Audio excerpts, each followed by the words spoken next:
15 secondi al via della quarta corsa, un confronto per 3 anni, non vincitori di 2000 euro in carriera, sono in 11 dietro le ali dell'autostart.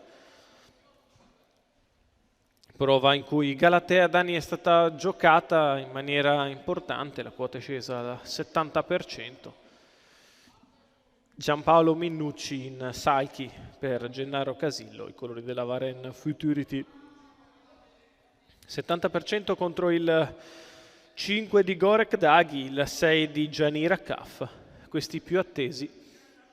Autostart che inizia a raccogliere i partecipanti. All'1 Galatea Dani, Giampaolo Minnucci, 2 John MTT, Lorenzo Talpo, 3 Giorgia Ferm, Roberto D'Alessandro, 4 Geodessa Ral, Alessio Di Chiara, 5 Gianira Caff, Roberto Vecchione, 6 Gardenia V, Manuel Pistone, 7 Ginger Gad, Carmine Piscuoglio, 8 Grazia Jet, Lorenzo Baldi, 9 Gorek Daghi, Giorgio Cassani, 10 Green Cash Cab, Salvatore Valentino, 11 Gaia Gad, Maurizio Cheli. Macchina che accelera e stacca. Partiti. È veloce Janira Kaf che prende la testa in poche battute nei confronti di Galatea Dani alla corda. Dalla seconda fila velocissima Gaia Gad che cerca posto seconda e lo trova, però poi sbaglia. Così rimane in seconda posizione Galatea Dani.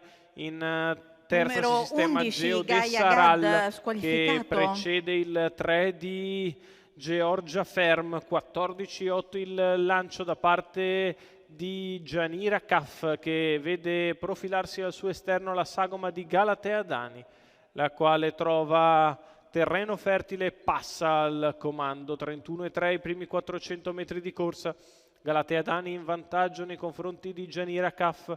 La terza posizione per Geodessa Ral, mentre allo scoperto si trova Gardenia AV che si porta in scia Gorek Daghi.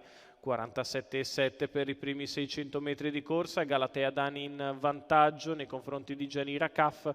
Di fuori Gardenia V con in scia sempre Gorek Daghi. Poi la terza pariglia esterna per Green Cash Cab, la quarta per Grazia Jet. Il giro se n'è andato sul piede dell'1,20 appena scarso. Galatea Dani continua a comandare. Di fuori c'è Gardenia V. Il chilometro se ne va in 1,19,7.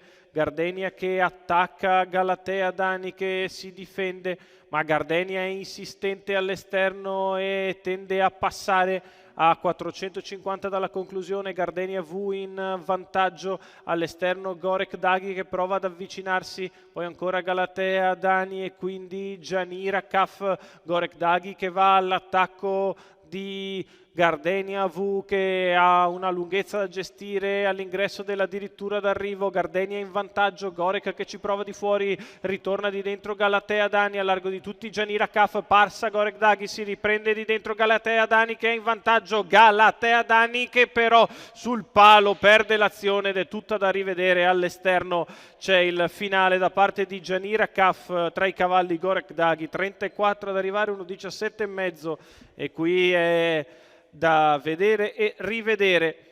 Era passata Gardenia V che affievolisce l'azione in retta d'arrivo, passa Gorek Daghi al largo, Janira Kaf interviene all'esterno ma Galatea Dani si riprende dopo che sembrava battuta, di dentro passa e qui vediamo la camminata che è quella che è e deciderà ovviamente la giuria. All'esterno di tutti però c'è Janira Kaf con Roberto Vecchione. Deciderà la giuria quello che sarà il verdetto di questa quarta corsa tra Galatea Dani, molto da verificare, e Janira Kaf all'esterno.